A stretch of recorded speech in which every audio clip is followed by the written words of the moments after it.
જો આપણે અત્યાર સુધી રોકડની હપ્તે હપ્તે વ્યાજની બે મેથડ છે આપણે, એક મૂડી વધારાની પદ્ધતિ અને બીજી મહત્તમ નુકસાનની પદ્ધતિ. એટલે અત્યાર સુધી આપણે જે કંઈ એક્ઝામ્પલ જોઈ ગયા એ મૂડી વધારાની પદ્ધતિ મુજબ. હવે બીજી મેથડ આવશે મહત્તમ નુકસાનની પદ્ધતિ.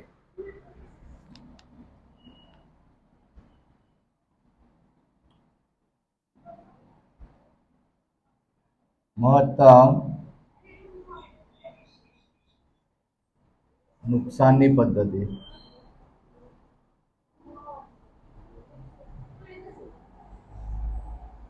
તો આ પદ્ધતિ અંદર આપણે શું છે કે મૂડી વધારાની પદ્ધતિ ની અંદર જે ભાગીદારની સૌથી વધુ જે મૂડી હોય એ મૂડી વધારાનું પત્રક આપણે શોધી અને મૂડી વધારો આપણે પરત કરતા. મહત્તમ નુકસાનની પદ્ધતિ અંદર તમારે શું આવશે કે અગાઉની જેવું છે, આપણે સૌપ્રથમ દેવા પણ ચૂકવી દેવાના, ખર્ચ હોય તો 20,000 ખર્ચ ચૂકવી દેવાનો, અને ત્યારબાદ જે પ્રથમ હપ્તો આપણે મળે એ આપણે જે ભાગીદારની જે મૂડી હોય મૂડીમાંથી પ્રથમ હપ્તાની રકમ શું કરી દેવાની, તમારે બાદ કરી દેવાની. જે રકમ વધે એ આપણું નુકસાન કહેવાય, અને એ નુકસાન નફા નુકસાનના પ્રમાણ મુજબ આપણે વેચી દેવાનું. આને બંનેમાં આટલી એટલે બીજું પત્રક આની અંદર નહીં આવે. એક જ પત્રકમાં તમારે પૂરું થઈ જાય છે રોકડની હપ્તે હપ્તે વ્યાજની દર્શાવતો પત્રક.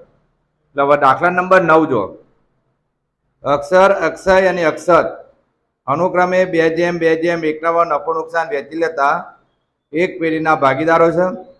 તેમની પેઢીનું તારીખ 1/3/2009 રોજનું પાકું સરળ નીચે મુજબ આપ્યું છે. અને તમને પેરેગ્રાફમાં લખ્યું છે કે ઉપરની માહિતી પરથી મહત્તમ નુકસાનની પદ્ધતિએ મુજબ રોકડની હપ્તે હપ્તે વેચની દર્શાવતું પત્રક તૈયાર કરો.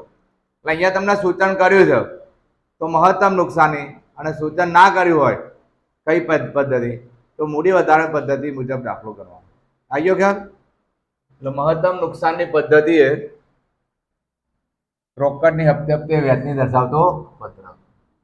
દાખલા નંબર તમારા આવશે 9.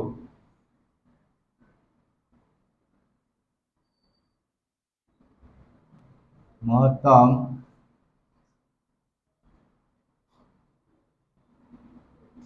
નુકસાનની પદ્ધતિએ રોકડની હપ્તે હપ્તે વ્યાજની દર્શાવતું પત્રક. હપ્તે હપ્તે વ્યાજની દર્શાવતું પત્રક.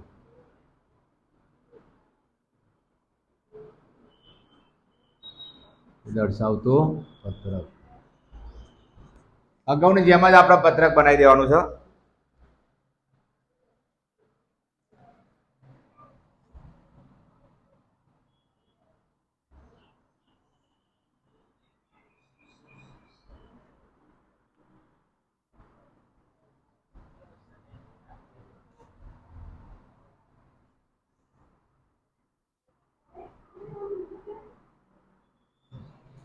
જો સૌપ્રથમ ખાનું તમારું વિગતનું,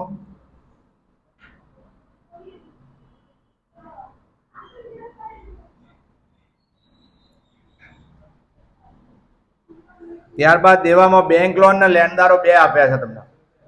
એટલે બેંક લોન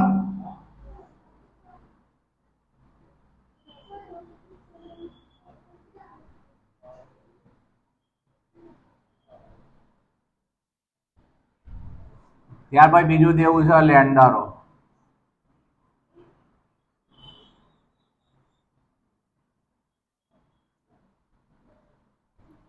ત્યારબાદ ત્રણેય ભાગીદારની મૂડી લખીશું. એમાં અક્ષર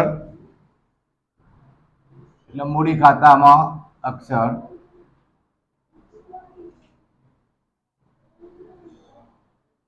લક્ષણની મૂડી. બીજો ભાગીદાર છે અક્ષય, અક્ષયની મૂડી.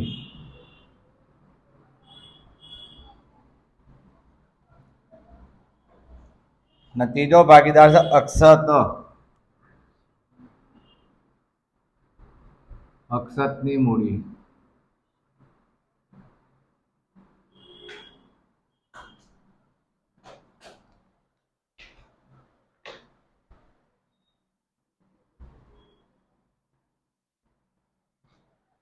એટલે આપણે જ્યારે પત્રક બનાવતા ત્યારે પ્રથમ વિગતનું ખાનું, જેટલા પેઢીના જે દેવા હોય, જેનો પ્રથમ હક હોય એ દેવું પ્રથમ લખી દેવાનું. એટલે બેંક લોન અને લેણદારો બંને દેવા છે અને ત્રણેય ભાગીદારની આપણે મૂડી લખી નાખીએ. ત્યારબાદ નફા નુકસાનનું પ્રમાણ તમને હેડિંગમાં લખ્યું છે. જો અક્ષર, અક્ષય અને અક્ષત અનુક્રમે 2:2:1 નફો નુકસાન વહેંચતા ભાગીદારો છે.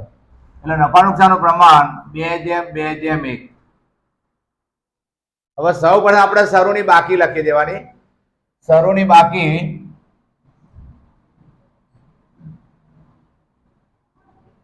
હવે બેંક લોન ની તમારે જો બાકી આપી છે 30,000,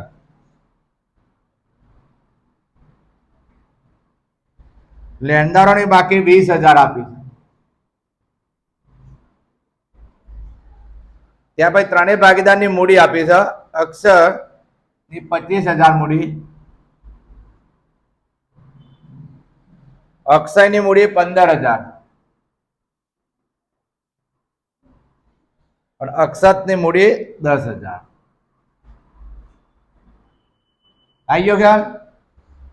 ત્યાર પછી જે જવાબદારી બાજુ એટલે મૂડી દેવા બાજુ જે કઈ અનામત આપ્યું હોય એ અનામત આપણે સૌપ્રથમ નફા નુકસાનના પ્રમાણ મુજબ ત્રણેય ભાગીદારોના મૂડી ખાતે શું કરવાનું? જમા કરી એટલે ઉમેરવાનું.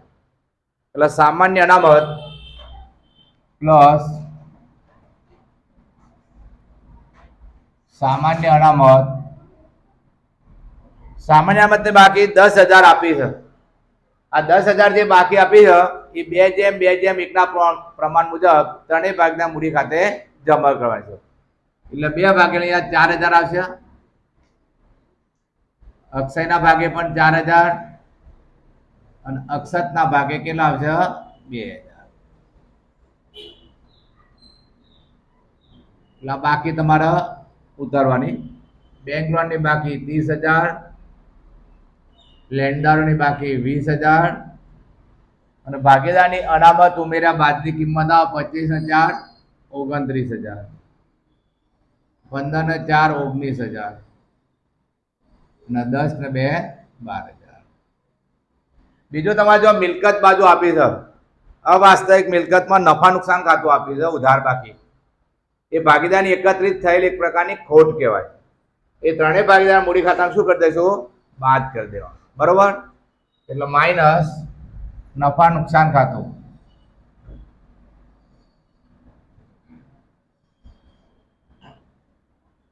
હવે નફા નુકસાન ખાતાની બાકી 20,000 આપી છે અને 20,000 ને આપણે 2:2:1 પ્રમાણ મુજબ ભાગીદાર મૂડી ખાતે શું કરવાના? ઉધારવાની છે. એટલે માઇનસ થશે. એટલે અહીંયા આપણે -8,000, -8,000 અને -4,000.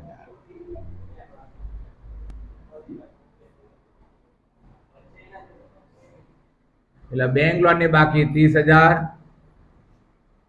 લેણદારની બાકી 20,000, 29 માંથી 8,000 જાય એટલે ભાગીદાર અક્ષરની મૂડી 21,000 રહી.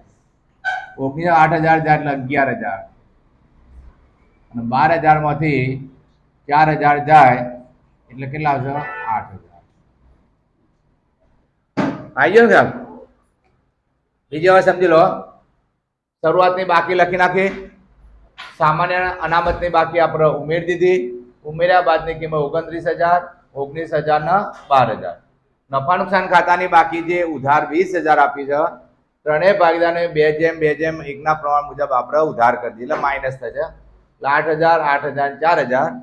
હવે આ 30,000 બેંક લોનની બાકી ઉતારી દીધી, 20,000 લેણદારની બાકી ઉતારી, 29,000 માંથી 8,000 જાય 21,000 અક્ષરની મૂડી આવી, 19,000 માંથી 8,000 જાય એટલે 11,000 આપણે અક્ષયની મૂડી આવી અને 12,000 માંથી 4,000 જાય એટલે અક્ષરની મૂડી 8,000. કમ્પ્લીટ. હવે આપણે પ્રથમ હપ્તો જોવાનો. હવે પ્રથમ હપ્તાની અંદર જો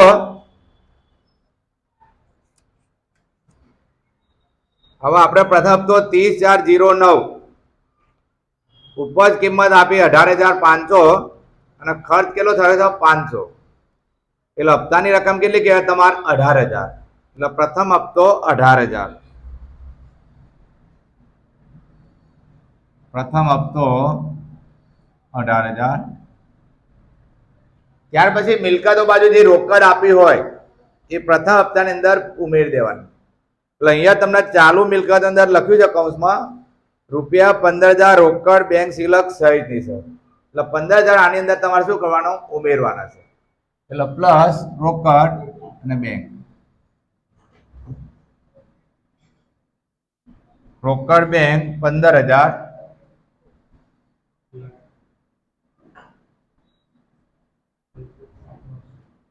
એટલે પ્રથમ હપ્તાની રકમ તમારે કેટલી થાય? 33,000. હવે આની અંદર તમને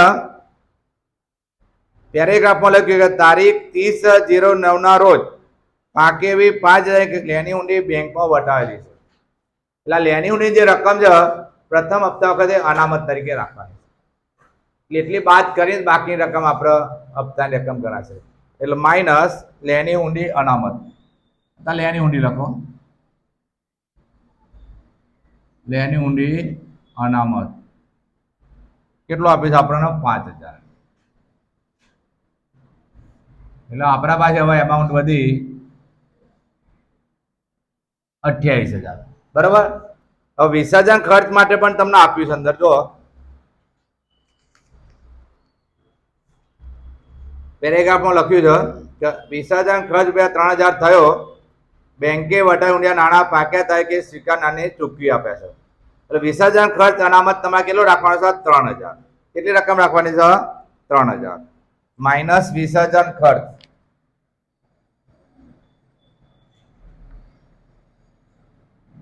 વિસર્જન ખર્ચ 3,000. હવે રકમ થઈ આપણા 25,000. આ 25,000 નો જે પ્રથમ જે હપ્તો છે, પ્રથમ હપ્તા વખત ખાસ ધ્યાન દોરવાનું છે તમારું.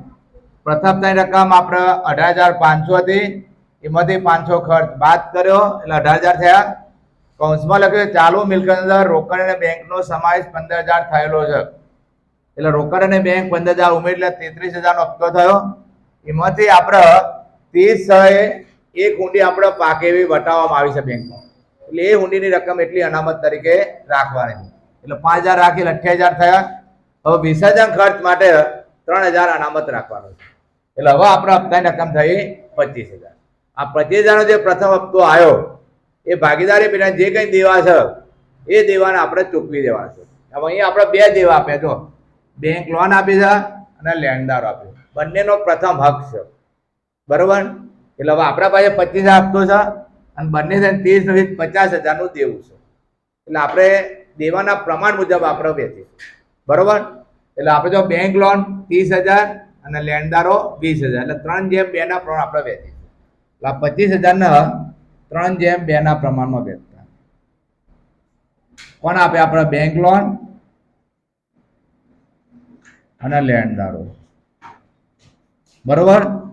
એટલે 3/2 કરીએ તો બેંક લોન આપણે 15,000 આપીશું અને 10,000 આપણે લેણદારો ચૂકવીશું. બરોબર. એટલે માઇનસ 15,000 માઇનસ 10,000 મૂડીમાં આપણે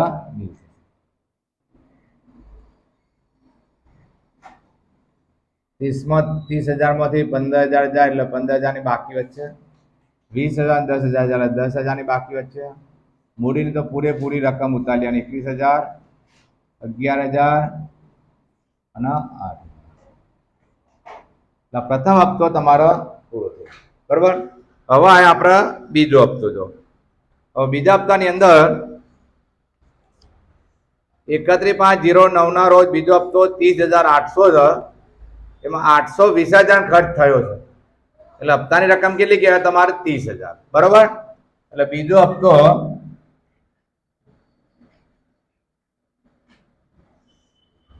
30,000 નો. હવે 30,000 નો જે આપણો હપ્તો છે એમાંથી આપણે 15,000 બેંક લોન આપી દઈશું અને 10,000 લેણદારો આપી દઈશું. કારણ કે હપ્તાની રકમ મોટી છે અને દેવું તમારું ઓછું. એટલે પૂરેપૂરું આપણે ચૂકવી દેવાનું છે. આવી ગયો. એટલે 15 ના 10 25,000 છે અને પ્રથમ હપ્તાની રકમ 30,000 છે. એટલે બંને હપ્તે 5,000 રૂપિયા આપણને વધે છે. આવી ગયો કે? એટલે minus bank loan minus 15,000 minus લેણદારો માઇનસ 10,000. એટલે પ્રથમ હપ્તામાંથી વધેલ રોકડ કેટલી આવી? હપ્તામાંથી વધેલ રોકડ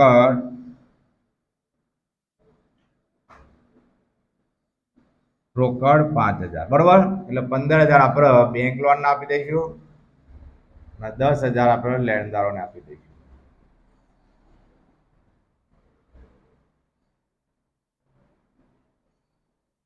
એટલે અહીં બેંક લોન તમારે પૂરેપૂરી ચૂકવાઈ ગઈ, લેણદારો પણ પૂરેપૂરા ચૂકવાઈ ગયા અને અક્ષયની મૂડી 21,000, અક્ષયની મૂડી 11,000 અને અક્ષતની મૂડી 8,000. હવે અહીંથી તમારે બંને પદ્ધતિ અંદર રીત ચેન્જ થશે. મૂડી વધારાની પદ્ધતિ અંદર આપણે શું કરતા? મૂડી વધારો દર્શાવતું પત્રક બનાવવું. મહત્તમ નુકસાનની પદ્ધતિ અંદર તમારે એ ધ્યાન આપવાનું કે ત્રણેય ભાગીદારની મૂડીનું કુલ સરવાળો કરવાનો, તેમાંથી હપ્તાની રકમ શું કરી દેવાની? બાદ કરવાની. જે આવે એ પેઢીનું મહત્તમ નુકસાન કહેવાય. એને મહત્તમ નુકસાન 2:1 પ્રમાણમાં વહેંચી દેવાનું. બસ આનાથી રીત આટલી ચેન્જ થાય. આવી ગયો કા?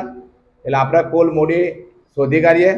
કુલ મૂડીમાંથી હપ્તાની વધે રકમ બાદ કરી દઈશું અને જે આવે એ ભાગીદારી પેઢીનું નુકસાન છે એ નુકસાન આપણા ત્રણેય ભાગીદારોને 2:1 પ્રમાણમાં વહેંચી દેવાનું. કમ્પ્લીટ. હવે કુલ મૂડી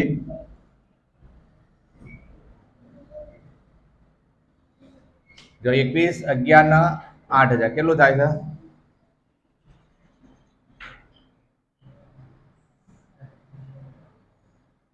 કેટલા થાય? 40,000. 40,000 થયા ને? 21,000 ને 11,000 એટલે તમારે થયા 32,000. 32,000 ને 8 એટલે 40,000. એટલે કુલ મૂડી આપણે 40,000 માંથી બીજા હપ્તાની જે વધે રકમ છે આપણે એ 5,000 આપણે બાદ કરી દેવાની માઇનસ બીજો હપ્તો 5,000. એટલે હવે આપણા પાસે આ 35,000 જે આવ્યું એ મહત્તમ નુકસાન કહેવાય. શું કહેવાય? મહત્તમ નુકસાન. આ મહત્તમ નુકસાન કયા પ્રમાણે વહેંચવાનું છે? 2:1 પ્રમાણે. આવી ગયો ખ્યાલ?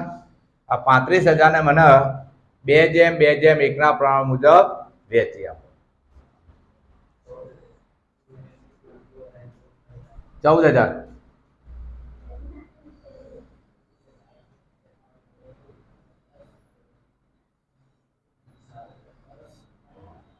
એટલે આપણે અક્ષરના નુકસાન 14,000 આવ્યો, અક્ષયનું નુકસાન આવ્યું 14,000 અને અક્ષતનું નુકસાન આવ્યું 7,000.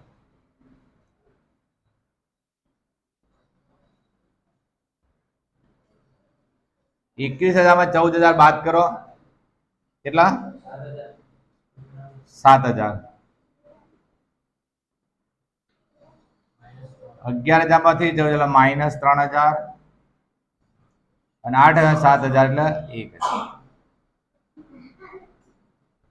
હવે જે માઇનસ આવ્યો એને આપણે એક પ્રકારનો વધારો કહેવાય અને એ વધારો આપણે બાકીના જે ભાગીદારો જેનો પ્લસ આવે છે એને વહેંચવાનું છે. એટલે આપણે અક્ષરનું 2 પ્રમાણ આપ્યું છે, અક્ષરનું 1 પ્રમાણ. એટલે 2:1 પ્રમાણમાં આપણે 3,000 વહેંચવાના છે. બરોબર.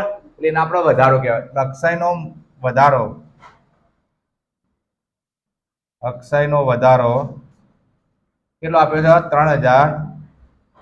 એ કયા પ્રમાણ આપી દઈશું? 2:1 પ્રમાણમાં.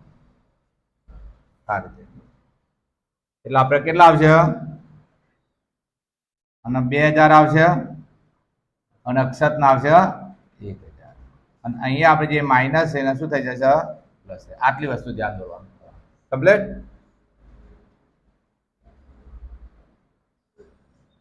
એટલે 7,000 માંથી 2,000 જાય એટલે 5,000 ડેશ ડેશ.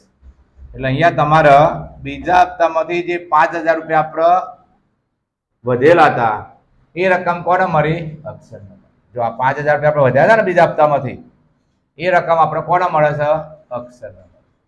એટલે બીજા હપ્તામાંથી મળેલ રોકડ, બીજા હપ્તામાંથી મળેલ રોકડ હવે તમારે મૂડીની બાકી પાસે ઉતાર લેવાની, બરોબર. હવે આપણે મૂડી આ મૂડી હતી 21,000, 11,000 ને 8,000. એટલે હવે તમારે જોવાનું જે ભાગીદારની 21,000 મૂડી હતી એના હપ્તામાંથી કેટલી રકમ મળી છે? 5,000. હવે એની મૂડી એકચ્યુઅલી કેટલી વધે? 16,000. જેની મૂડી 11,000 છે એના 1 પણ રૂપિયો મળ્યો નથી, એટલે પૂરેપૂરી રકમ તમારે ઉતારવાની છે 11,000. જેની મૂડી 8,000 છે એને પણ 1 રૂપિયો મળ્યો નથી, એટલે 8,000 ઉતારનો. હવે તમારે અગાઉનું જેમ જ પાછું કરવાનું, કુલ મૂડીનું ટોટલ મારવાનું, એમાંથી હવે ત્રીજા હપ્તા રકમ શું કરી દેવાની? બાદ કરવાની, અને જે આવે એ મહત્તમ નુકસાન કહેવાય. આવી ગયો ખ્યાલ? એટલે અહીંયા આપણે હવે કુલ મૂડી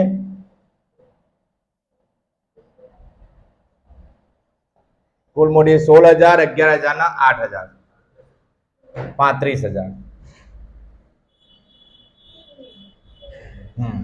હવે આપણે ત્રીજા હપ્તાનું ધ્યાન આપવાનું છે. ત્રીજો 30/9 ના રોજ ત્રીજો હપ્તો 15,600 આપ્યો છે, 600 રૂપિયા ખર્ચ થયો, બરોબર. એટલે ત્રીજો જે હપ્તો છે આપણો, ત્રીજો હપ્તો તમારે 15,600, એમાંથી આપણે ખર્ચ કેટલો બાદ કર્યો? 600. એટલે ત્રીજા હપ્તાની રકમ કેટલી થઈ? 15,000. હવે પેલી હુંડીની રકમ તમારે યાદ દોરવાની છે. એમાં તમને ડેટ આપી દીધી, જો કે 30/9 ના રોજ પાકી એવી 5,000 ની લેણી હુંડી બેંકમાં વટાવી હતી, અને તમને પેરેગ્રાફમાં લખ્યું છે કે વિસર્જન ખર્ચ 3,000 થયો, બેંકમાં વટાવી હુંડીના નાણાં પાક્યા તારીખે સ્વીકારનારે ચૂકવી આપ્યા છે. એટલે હવે આજે હુંડીની જે રકમ 5,000 છે એ પ્રથમ ત્રીજા હપ્તાની અંદર શું કરી દેવાની?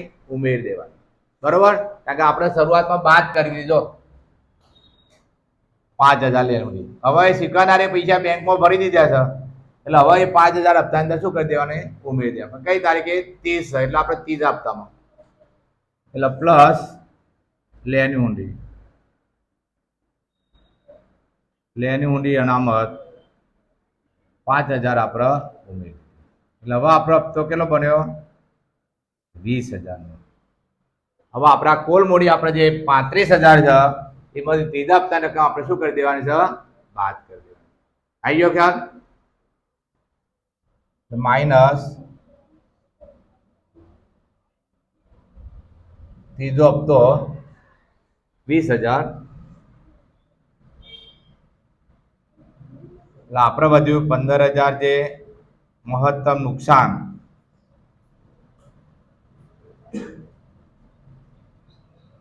એ ત્રણેય ભાગીદારોને 2:2:1 ના પ્રમાણમાં વેચવાનું છે. 15,000 મને 2:2:1 ના પ્રમાણમાં વેચી આપો. એટલે પ્રથમ ભાગીદાર અક્ષરના ભાગે 6,000, અક્ષયના ભાગે 6,000 અને અક્ષતના ભાગે 3,000.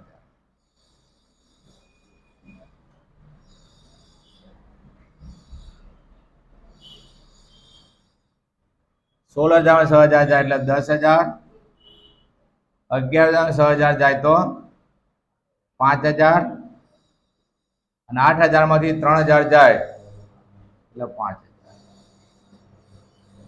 એટલે આ ત્રીજા હપ્તામાંથી મરે રોકડ કહેવાય. જો આપણે ત્રીજો હપ્તો કેટલો હતો? 20,000 થઈ ગયા. 20,000 એમાં પ્રથમ ભાગીદારને 10,000 આયા, બીજા ભાગીદારને 5,000, ત્રીજા ભાગીદારને 5,000. એટલે આના ત્રીજા હપ્તામાંથી મરે રોકડ કહેવાય. ત્રીજા હપ્તામાંથી મરે રોકડ, બરોબર. હવે તમારા પાસે શું કરવાનું? મૂડીમાંથી હપ્તા મરે રોકડ રકમ બાદ કરવાની, એટલી પાછી મૂડી તમારે ઉતારવાની, બરોબર. હવે આપણે મૂડી આ સમજવાની, જેની મૂડી આપણે 16,000 હતી એની રકમ કેટલી મળી છે? 10,000. એટલે હવે બાકી કેટલી વધી? 6,000 ની. જેની મૂડી 11,000 હતી એને કેટલા મળ્યા છે? 5,000. એટલે બાકી કેટલા વધ્યા? 6,000. જેની મૂડી 8,000 હતી એને કેટલી રકમ મળી? 5,000, એટલે 3,000. એટલે ટૂંકમાં તમારે માઇનસ વાળી જે રકમ છે એ ઉતાર લેવાની. આવી ગયો ખ્યાલ? જ્યાં માઇનસમાંથી એ જ રકમ એની ત્રીજા હપ્તા બાદની મૂડી બને. એ હજુ એટલી મૂડીને મેળવવાની બાકી છે લેવાની. બરોબર? હવે પાછું આપણે કુલ ટોટલ મારીએ. કુલ મૂડી આપણે 15,000. એમાંથી આપણે જે ચોથો હપ્તો છે એ આપણે બાદ કરી દઈશું. ચોથો હપ્તો તમારે આપ્યો છે, છેલ્લો હપ્તો 10,200 ઉપજ કિંમત છે, 200 રૂપિયા ખર્ચ છે, એટલે કેટલી રકમ થઈ? 10,000. બરોબર? હવે વિસર્જન ખર્ચો જેટલો 3,000 થયો છે એટલો પૂરેપૂરો આપણે ચૂકવી દીધો. એટલે હવે આપણે કોઈ પ્લસ માઇનસ કરવાની જરૂર નથી. કોઈ સૂચન ના કર્યું હોય તો સમજી લેવાનું કે વિસર્જન ખર્ચ પૂરેપૂરો ચૂકવી દીધો છે, એમાં કોઈ રોકડ રકમ વધેલ નથી. જો વધી હોત તો પાછા હપ્તા અંદર આપણે ઉમેરો. આવી ગયો ખ્યાલ? એટલે માઇનસ ચોથો હપ્તો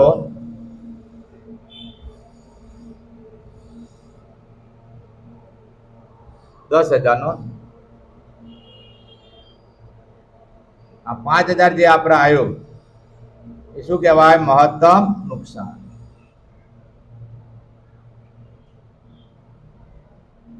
આ નુકસાન આપણે 2:2:1 ના પ્રમાણે વહેંચી દેવાનું છે.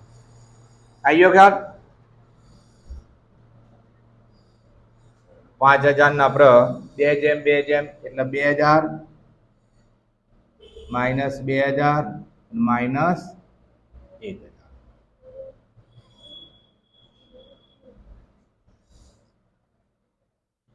6,000 માં 2,000 જાય એટલે કેટલા વધ્યા? 4,000. 6,000 2,000 જાય એટલે 4,000. 3,000 1,000 એટલે 2,000. આ ચોથા હપ્તામાંથી મરે રોકડ આવી. ચોથા હપ્તામાંથી મરેલ રોકડ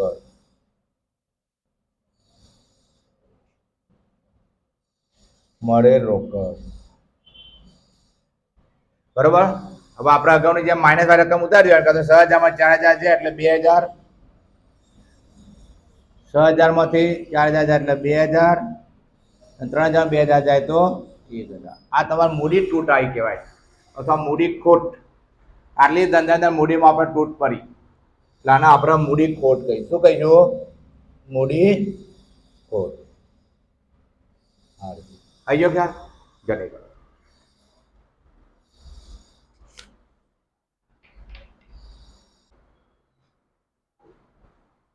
જો ધ્યાન આપો. દાખલા નંબર 10. એક્સ વાય અને ઝેડ અનુક્રમે 5:3:2 ના પણ નફો નુકસાન વેચતા ભાગીદારો છે. 31/12/2009 ના રોજ પેઢીનું વિસર્જન કરે છે. તે તારીખનું પાકું સરળ નીચે મુજબ છે.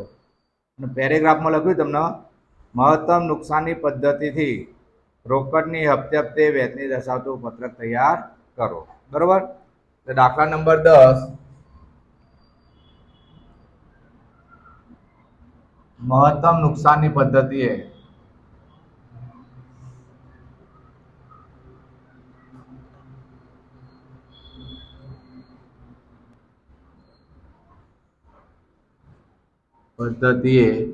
રોકડની હપ્તે હપ્તે વેચની દર્શાવતું પત્રક.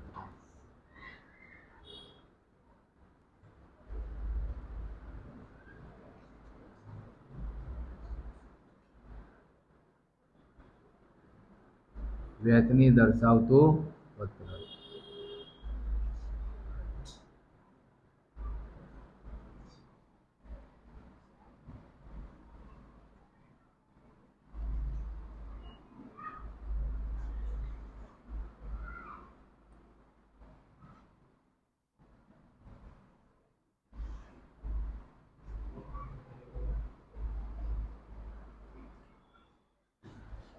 જો ધ્યાન આપો. અહીંયા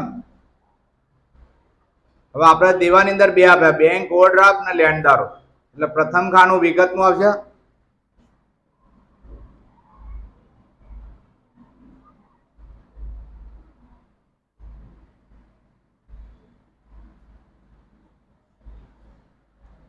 બેંક ઓવરડ્રાફ્ટ.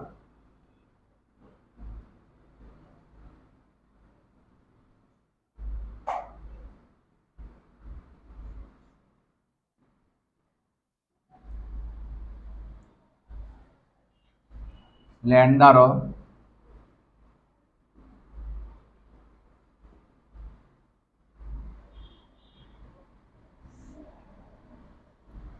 ને ત્રણેય ભાગીદાર મૂડી ખાતા એટલે એક્સ વાય ને ઝેડ.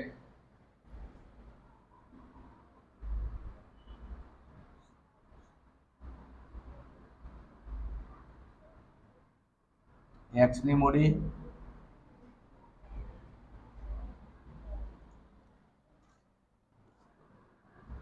વાય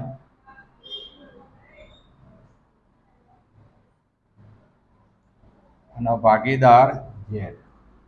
ત્રણ ભાગીદારો એક્સ વાય ને ઝેડ.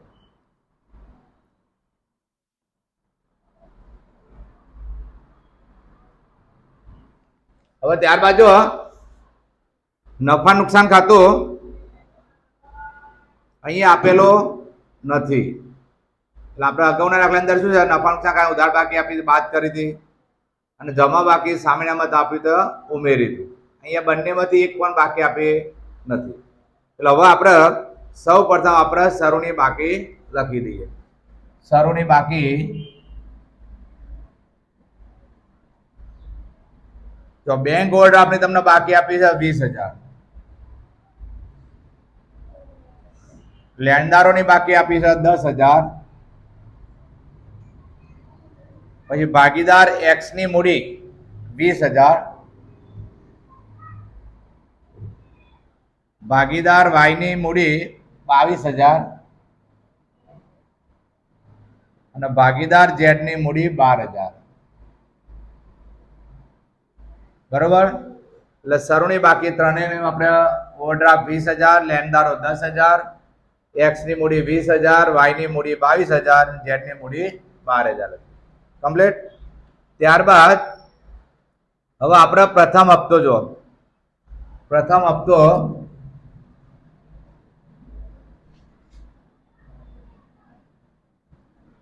હવે આપણે પ્રથમ હપ્તાની રકમ જો 30/4/2010 નો હપ્તો 24,000 નો આપ્યો છે. મિલકત બાજુ કોઈ પણ પ્રકારની રોકડ આપી નથી એટલે પ્રથમ હપ્તાની તમારી રકમ કેટલી થઈ? 24,000. હવે 24,000 જે રકમ આપણે આપી છે એ આપણે બેંક ઓવરડ્રાફ્ટ અને લેણદારો બંનેને આપવાના છે કારણ કે વિસર્જન ખર્ચ પણ આપ્યો નથી એટલે બંનેને આપણે પ્રમાણ મુજબ આપીએ તો 2:1 ના પ્રમાણ. બરોબર ને? એટલે લેણદારો અને બેંક ઓવરડ્રાફ્ટ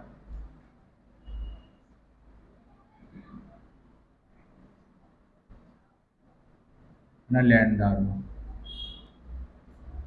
કયા પ્રમાણમાં આપીશું? 2:1 ના પ્રમાણ. 24,000 ને 2:1 ના પ્રમાણ વેચી આપો.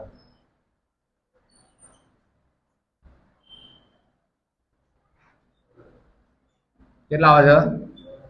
હા, બેંક ઓવરડ્રાફ્ટ 16,000 અને લેણદારો આવશે 8,000. બરોબર ને?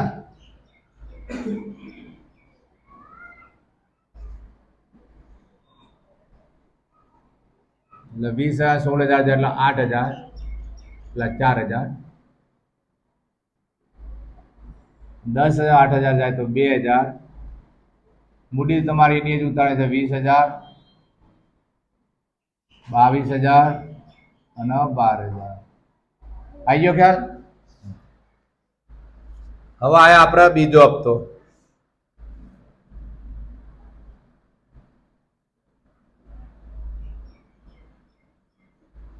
હવે બીજા હપ્તાની રકમ આવી છે આપણે 18,000. એમાંથી બેંક ઓવરડ્રાફ્ટ આપણે 4,000 એ આપી દઈશું અને લેણદારો 2,000 પણ આપણે ચૂકવી દઈશું. બરોબર? એટલે માઇનસ બેંક ઓવરડ્રાફ્ટ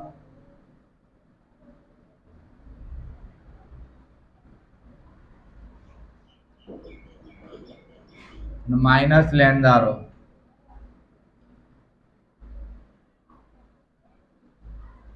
એટલે હવે આપણે 18 માંથી 6,000 જાય એટલે 12,000 આપણે બીજા હપ્તામાંથી વધે રોકડ કહેવાય.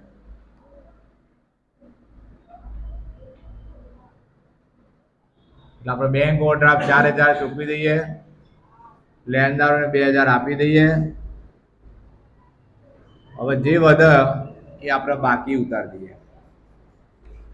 ડેશ ડેશ એક્સ ની મૂડી 20,000, વાય ની મૂડી 22,000 અને ઝેડ ની મૂડી 12,000. કમ્પ્લીટ. હવે આપણે શું કરીશું, આ જે કુલ મૂડી આવે એમાંથી બીજા હપ્તાની વધે રોકડ બાદ કરી દઈશું. જે વધે નુકસાન એ ત્રણેયને નફા નુકસાનના પ્રમાણ મુજબ આપણે વેચી દેવાનું. હવે નફા નુકસાનનું પ્રમાણ તમને આપ્યું છે 5:3:2.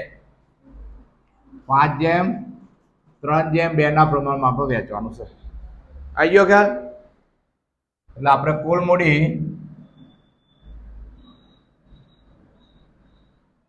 કેટલી થાય છે?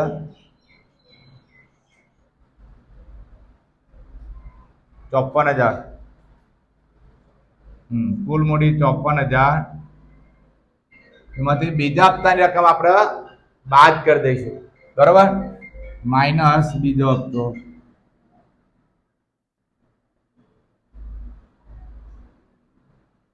જે આવે એ ભાગીદારી પેઢીનું નુકસાન કહેવાય. આવી ગયો ખ્યાલ?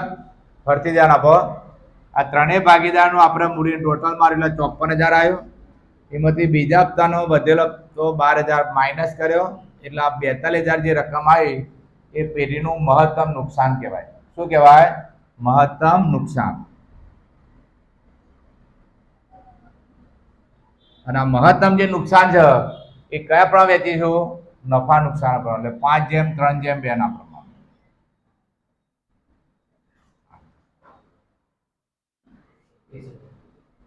માઇનસ 21,000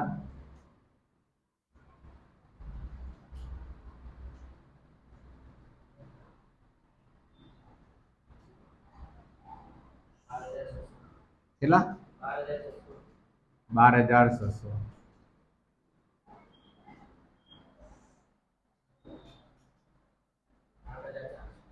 8,400.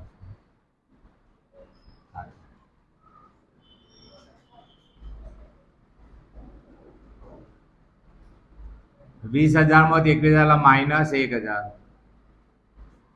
22,000 માંથી 12,600 બાદ કરો 9,400. 12,000 માંથી 8,400 બાદ કરો 3,600. બરોબર ને? હવે જે માઇનસ આવીને આપણે વધારો એ અન્ય ભાગીદારને વેચી દેવાનો. પણ વાય અને ઝેડ ના કયા પ્રમાણમાં? 3:2 ના પ્રમાણ. બરોબર? લઈ લખો એક્સ નો વધારો 1,000 કયા પ્રમાણમાં વેચી દઈશું? વાય અને ઝેડ 3:2 ના પ્રમાણમાં. કેટલા આવશે બોલો?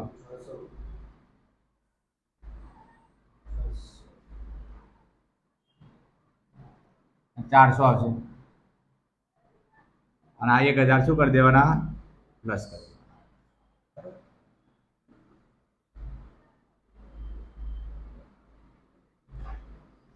9,400 માંથી 600 જાય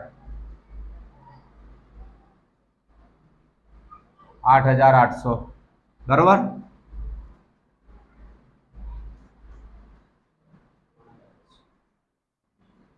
$3200. હવે આપણે જે બીજા હપ્તામાંથી જે રોકડ આપણે વધી હતી કેટલી વધી હતી? 12,000. એ આપણા ભાગીદાર વાય અને ઝેડ ને મળશે. એટલે બીજા હપ્તામાંથી મળે રોકડ.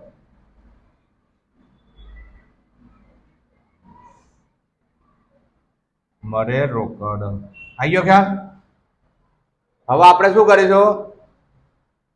હવે આપણે જે મૂડી જો એક્સ ની મૂડી આપણે 20,000 હતી એના એક પણ પૈસો મળ્યો નથી એટલે એની મૂડી કેટલી વધી? હજુ 20,000. વાય ની મૂડી કેટલી? આપણે 22,000. એના કેટલા મળ્યા? 8,600 બાદ કરો.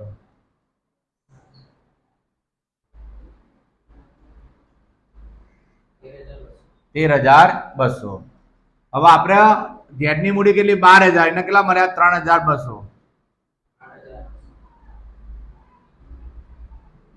8,800. બરોબર?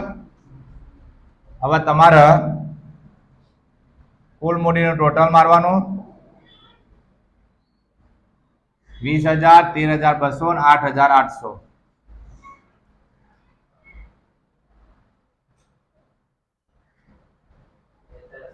હા, અગાઉનું જે મહત્તમ નુકસાન એ બીજા વખતની શું બની જાય? મૂડી બની જાય. આ તમારે તારો મળી જાય. આવી ગયો ખ્યાલ? હવે એમાંથી આપણે ત્રીજો હપ્તો બાદ કરી દઈએ. ત્રીજો હપ્તો તમને આપ્યો 16,000 નો, બરોબર? એટલે માઇનસ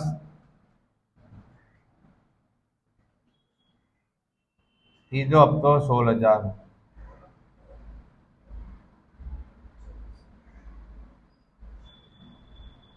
26,000, બરોબર? આ આપણે શું આવ્યું? મહત્તમ નુકસાન.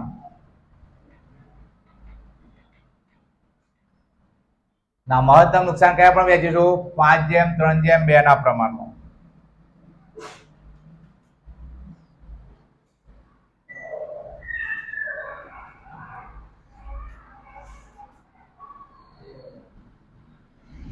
$13,000.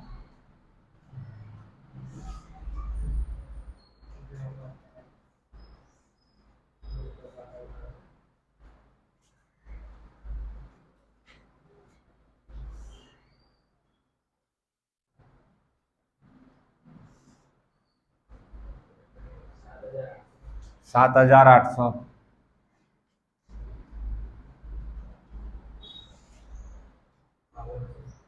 કેટલા? 5200. 5,200 કમ્પ્લીટ.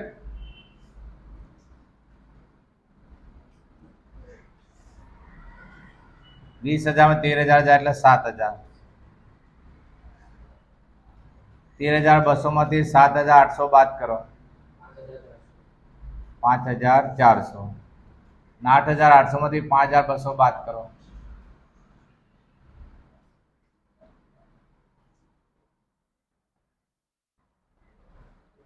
3,600. આ ત્રીજા હપ્તામાંથી મને રોકડ આવી.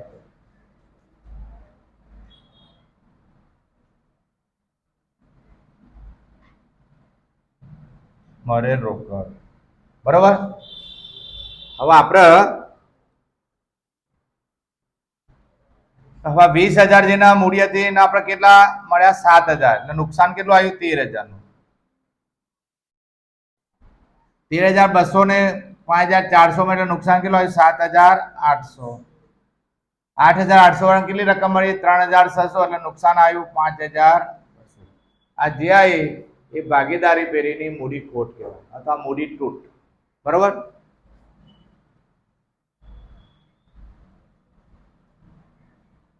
મૂડી ખોટ. હવે ગણી કરો.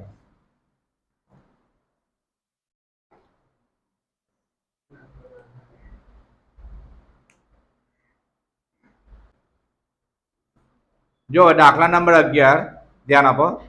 શાહ, દેસાઈ અને સોની 2:2:1 ના ભાવ નફો નુકસાન વેચી લેતા એક પેઢીના ભાગીદારો છે.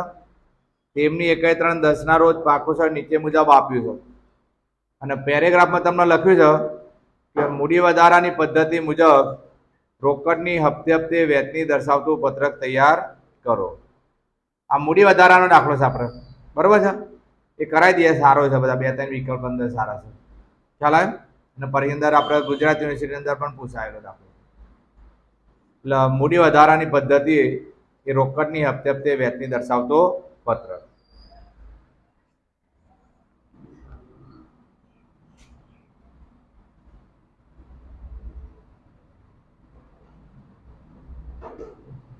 મૂડી વધારાની પદ્ધતિ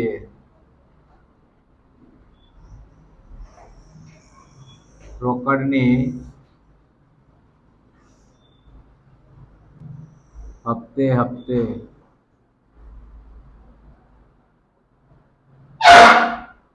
વેચની દર્શાવતું પત્રક, બરોબર?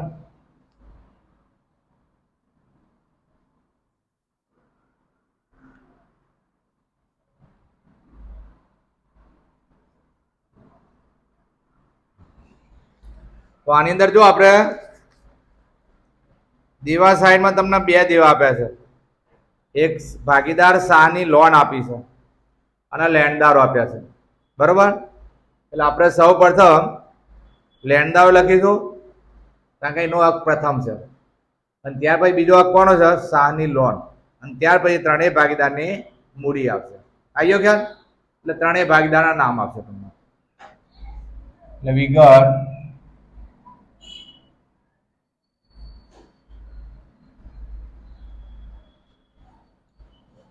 લેણદારો,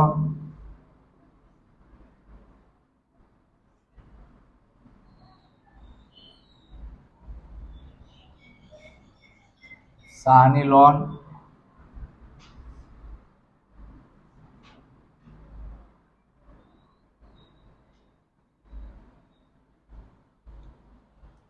ત્રણેય ભાગીદાર નામમાં આવશે શાહ, દેસાઈ ને સોની. મૂડી ખાતામાં આવશે શાહ,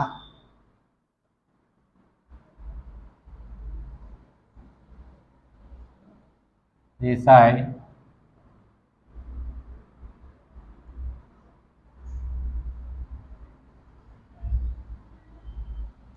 અને સોની.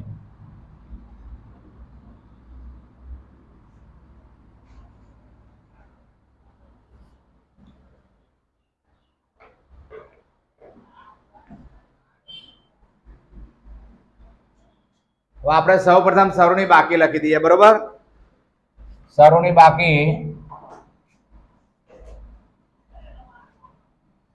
તો લેણદારોની બાકી તમારે જો અંદર આપી 30,000.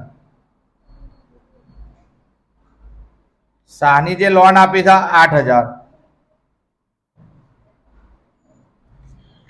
અને શાહની મૂડી આપી 28,000. દેસાઈની મૂડી આપી 28,000 અને સોનીની મૂડી આપી 11,000. બરાબર? એટલે આપણે બાકી લખી નાખી. લેણદારો 30,000, શાહની લોન 8,000, શાહની મૂડી 28,000, દેસાઈની મૂડી 28,000 અને સોનીની 11,000. હવે આપણે અનામત આપ્યું છે. જો અનામત મૂડી ખાતે જમા થશે કયા પ્રમાણમાં? નફા નુકસાનના પ્રમાણમાં. એટલે નફા નુકસાનનું પ્રમાણ તમને આપી દીધું 2:2:1. હા, બરાબર? એટલે પ્લસ અનામત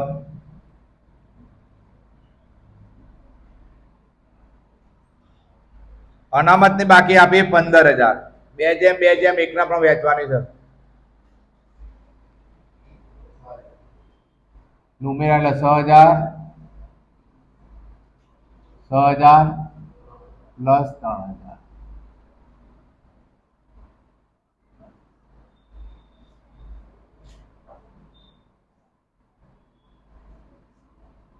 લેણદારો 30,000, શાહની લોન 8,000, 28,000 માં 6,000 ઉમેરી એટલે 34,000. 28,000 માં 6,000 ઉમેરીએ એટલે 34,000. 11,000 માં 3,000 ઉમેરીએ એટલે 14,000. આ રીતે આવી ગયો ખ્યાલ? હવે મિલકત લેના બાજુ નફા નુકસાન ખાતું આપ્યું છે. એક પ્રકારની ખોટ જેવું થાય એટલે માઇનસ થશે. બરોબર? માઇનસ નફા નુકસાન ખાતું.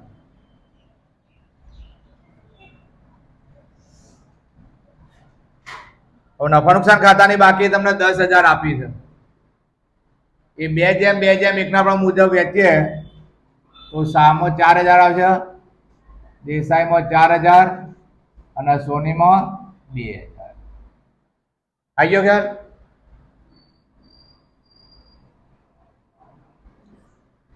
એટલે 30,000, 8,000,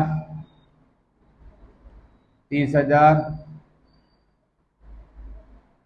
30,000 અને 12,000. કમ્પ્લીટ.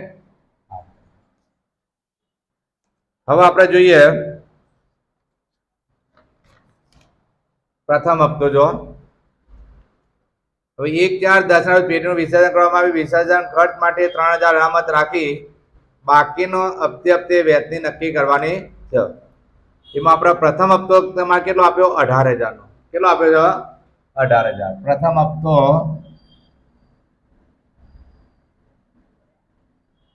18,000. કમ્પ્લીટ. હવે એની અંદર મિલકત બાજુ રોકડની બાકી આપી 15,000. એ પ્રથમ હપ્તા અંદર આપણે ઉમેરવાની છે. આવી ગયો ખ્યાલ? પ્લસ રોકડ 15,000. એટલે કુલ એમાઉન્ટ કેટલી થઈ? 33,000. હવે એમાંથી વિસર્જન ખર્ચ માટે અનામત રાખવાના કેટલા? 3,000.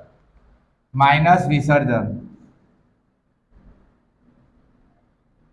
અર્થ અનામત. એટલે પ્રથમ હપ્તાની રકમ કેટલી આવી છે? 30,000. બરોબર. આયો ખ્યાલ. જો પ્રથમ હપ્તો 18,000 નો, રોકડ આપી મિલકત બાજુ 15,000 એટલે 33,000 થયા. એમાં આપણે વિસર્જન ખર્ચ માટે 3,000 અનામત રાખવાના છે. ત્યારબાદ જે કઈ હપ્તા રકમ વધે એ આપણે દેવા તરીકે ચૂકવવાની છે. એટલે 33 3,000 એટલે 30,000 આવ્યા. ના 30,000 જે આપણા પાસે જે દેવું છે એ આપણે, કારણ કે આપણે દેવું લેણદારો 30,000 આપ્યા છે અને જે શાહની જે લોન છે 8,000 છે. હવે પ્રમાણ મુજબ વેચવાનું છે. કયા પ્રમાણમાં? પ્રમાણ મુજબ. હવે સરખા શૂન્ય દૂર કરીએ તો આપણું પ્રમાણ આવશે 30:8 ના પ્રમાણ. કયા પ્રમાણમાં? 30:8 ના પ્રમાણમાં 30,000 મને વેચી આપો.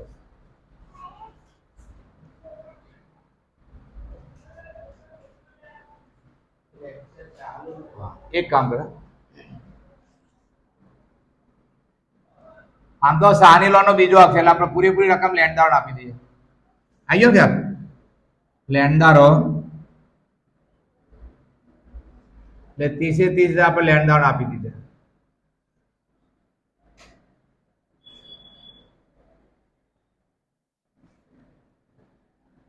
હવે શાહની લોન 8,000, 30,000, 30,000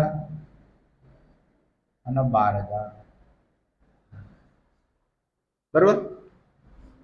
બીજો હવે બીજો હપ્તો જો કેટલો આવ્યો? 40,000 નો.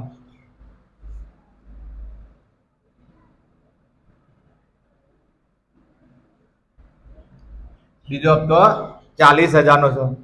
એમાં આપણે શાહની લોન 8,000 ચૂકવી દઈશું. કેટલે? 8,000 માઇનસ શાહની લોન 8,000 એટલે બીજા હપ્તામાં કેટલી રોકડ વધી? 32,000.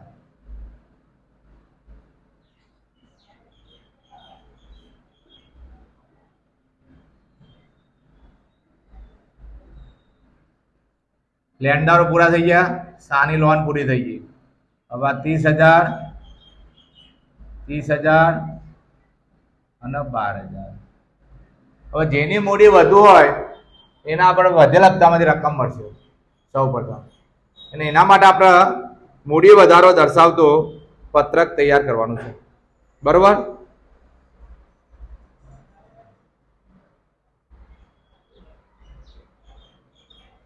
મૂડી વધારો દર્શાવતું પત્રક.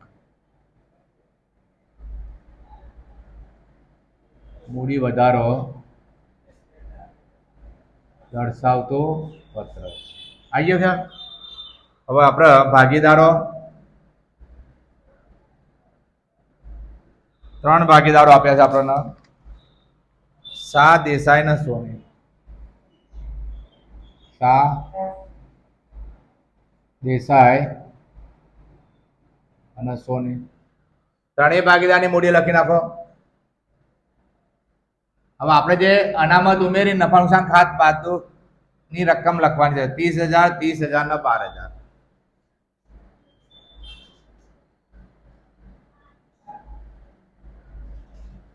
અને 12,000. બરોબર. હવે આપણે નફા નુકસાન ખાતાનું પ્રમાણ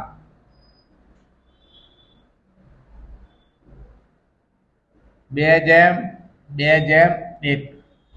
મૂડી પરિબળ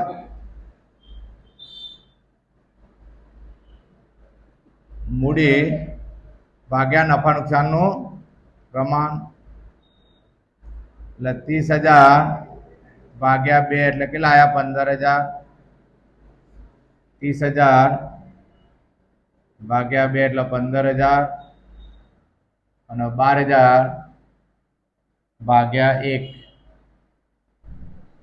12,000. બરોબર. હવે આપણે ભાગીદારો શાહ, દેસાઈ અને સોની ત્રણેયની મૂડી લખી નાખીએ. 30,000, 30,000 અને 12,000. હવે આપણે કોની મૂડીને પાયણી ગણીશું? જેનું મૂડી પરિબળ નીચું હોય, ઓછું હોય એનું. હવે એની આપણે આની મૂડીને આપણે પાયણી ગણીશું, બરોબર?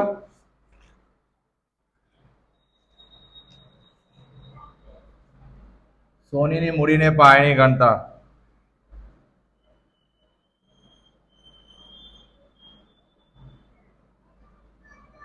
પાયાની ગણતા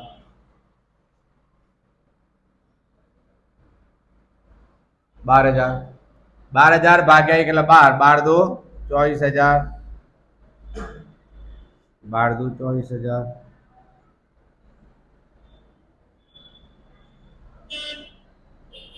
એટલે 30,000 એટલે 6,000. શાહનો મૂડી વધારો, દેસાઈનો પણ 6,000 મૂડી વધારો. આ રીતે આપણે મૂડી વધારો શોધવાનો. આવી ગયો ખ્યાલ? હવે આપણે શાહનો મૂડી વધારો 6,000 અને દેસાઈનો મૂડી વધારો 6,000 આપણે આપી દઈએ, બરોબર? માઇનસ શાહનો મૂડી વધારો 6,000 અને માઇનસ દેસાઈનો મૂડી વધારો.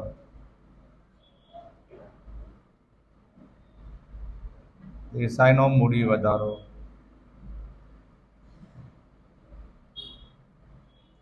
એટલે આપણે 32,000 માંથી 12,000 જાય એટલે કેટલો વધ્યા?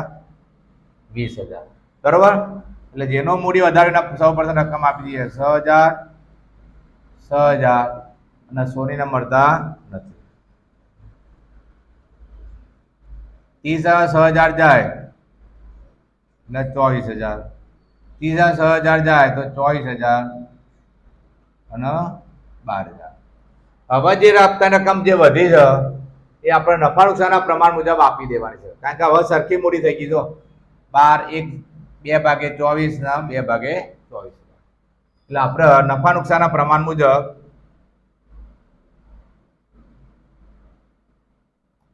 2:2:1 ના પ્રમાણ આવી ગયો ખ્યાલ?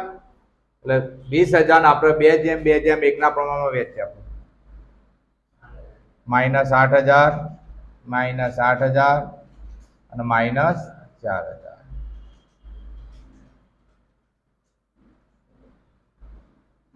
-8,000 જાય એટલે 16,000 અને 8,000. આવી ગયો ખ્યાલ? હવે આપણે ત્રીજો હપ્તો આવ્યો. જો ત્રીજો હપ્તો કેટલો આપ્યો? 29,000 નો.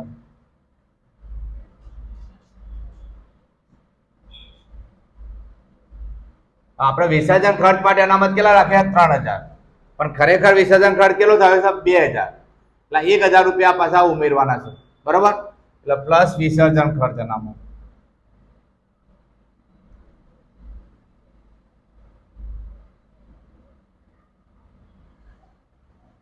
એટલે 30,000 જે ત્રીજા હપ્તાની જે આપણે રકમ થઈ છે એ નફા નુકસાનના પ્રમાણ મુજબ વેચી દેવાની.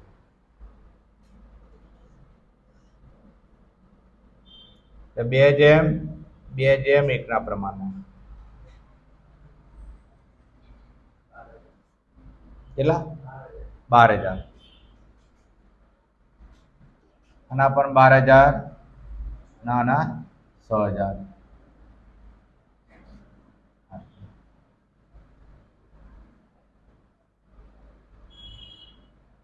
12 માંથી 4,000 આવ્યા. અહીં 4,000 અને 2,000. આ તમારે શું આવી કહેવાય? મૂડી તૂટ અથવા મૂડી ખોટ ગણી કરો. આવી ગયો ખ્યાલ?